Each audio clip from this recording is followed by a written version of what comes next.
Hey guys, and welcome to my channel. Today we have the purple look in my rainbow series. These are going up a little more sporadic than I had hoped. The next video in this series is the last one. Can't believe we made it this far.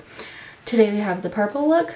I have to leave the house in like an hour, plus I still have to eat dinner. Yeah, and this is my first video that I'm filming after getting my wisdom teeth out. I got them out about a week and a half ago, give or take a couple of days, but yeah, I'm finally feeling a little bit better, finally able to like go throughout the day without having to take any pain medicine, which with ibuprofen.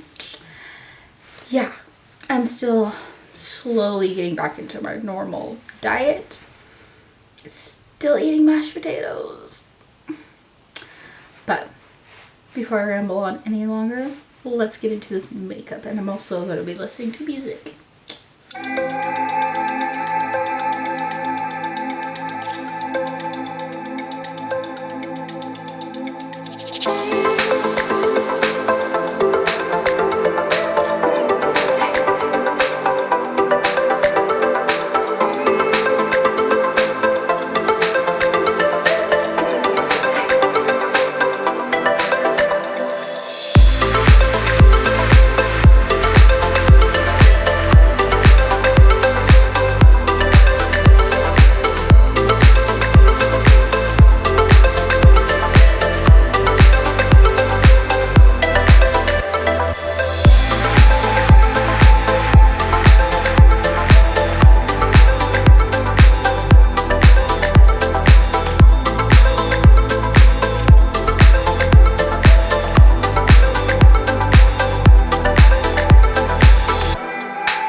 my purple look. It's a little more pinky, going with my shirt. I hope you guys enjoyed this video. Love the way that it turned out, and can we just talk about this Revolution highlighter? I am obsessed with it. We have found some new gems within trying some new makeup within this video, so exciting things happening. You guys can also follow me on Twitter and Instagram, all at SassyMaddieYT, same as spelled here. Go follow my brand, wink wink, links down below, as well as links to every product that I used. Well, almost all the products. I'll talk to you guys in my next video. Bye.